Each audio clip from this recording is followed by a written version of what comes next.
ఇక ఆకాశమే మన అడ్డ, సొంత అంతరిక్ష కేంద్రం దిశగా ముందడుగు. కొత్త ఏడాదికి సరికొత్త విజయంతో స్వాగతం పలుకుతోంది ఇస్రో. సతీష్ ధావన్ స్పేస్ సెంటర్ నుంచి చేపట్టిన PSLV C60 విజయవంతమైంది. అమెరికా, రష్యా, చైనా తర్వాత డాకింగ్ మిషన్ ని నింగిలోకి పంపిన దేశంగా ఇండియా నిలిచింది.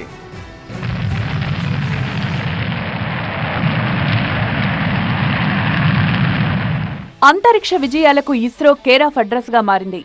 2024 సంవత్సరంలో చివరి టాస్క్ ను విజయవంతంగా ముగించింది. అంతరిక్షంలో సొంత స్పేస్ స్టేషన్ దిశగా తొలి అడుగు వేసింది. భారత అంతరిక్ష పరిశోధన సంస్థ చేపట్టిన PSLV C60 ప్రయోగం విజయవంతమైంది. తిరుపతి జిల్లా శ్రీహరికోటలోని సతీష్ ధావన్ స్పేస్ సెంటర్ నుంచి నింగిలోకి దూసుకువెళ్లిన వాహక నౌక spacecraft A, spacecraft Bతో పాటు మరో 24 సెకండరీ పేలోడ్లను మోసుకువెళ్లింది. స్పేస్ డాకింగ్ ఎక్స్పెరిమెంట్ పేరిట టార్గెట్, చేజర్ ఉపగ్రహాలను నిర్ణీత కక్షలోకి ప్రవేశపెట్టారు శాస్త్రవేత్తలు. అంతరిక్షంలోనే వ్యోమనౌకలను డాకింగ్, అన్డాకింగ్ చేయగల సాంకేతిక అభివృద్ధి లక్ష్యంగా ఈ ప్రయోగం చేపట్టారు. భూ ఉపరితలం నుంచి 470 కిలోమీటర్ల ఎత్తున వృత్తాకార కక్షలో 2 వ్యోమనౌకలు స్వతంత్రంగా ఒకేసారి డాకింగ్ అయ్యేలా ఇస్రో శాస్త్రవేత్తలు ప్లాన్ చేశారు. అంతరిక్షంలో ఇతర శాటిలైట్లను అనుసంధానం చేయడం, అంతరిక్ష వ్యర్థాలను తొలగించేలా ఉపగ్రహాలను తయారు చేశారు. స్పేస్ డాకింగ్ చేయగల సామర్థ్యం ఉన్న 2 ఉపగ్రహాల ప్రయోగం విజయవంతమైందని ఇస్రో ప్రకటించింది. PSLV C60 ప్రయోగం విజయవంతం కావడంతో శాస్త్రవేత్తలు సంబరాల్లో మునిగి తేలారు. ప్రయోగంలో భాగస్వామ్యులైన శాస్త్రవేత్తలను ఇస్రో చైర్మన్ సోమనాథ్ అభినందించారు. వాహక నౌక 2 ఉపగ్రహాలను నిర్ణీత కక్షలోకి ప్రవేశపెట్టినట్లు చెప్పారు. స్పేడెక్స్ శాటిలైట్లను కక్షలో ప్రవేశపెట్టడం మిషన్లో తొలి భాగమని చెప్పారు.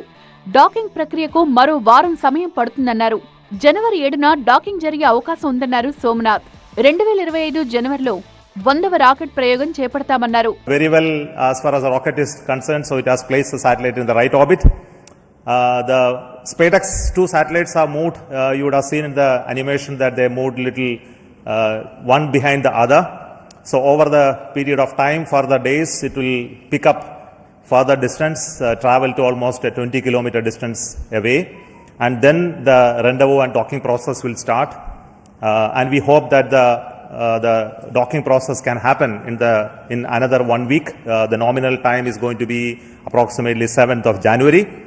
అంతరిక్షంలో స్పేస్ షిప్ ను డాకింగ్ చేయడం చాలా క్లిష్టమైన పని. ఈ మిషన్ లో భాగంగా డాక్ చేస్తున్న 2 శాటిలైట్లు గంటకు 28,800 కిలోమీటర్ల వేగంతో తిరుగుతాయి.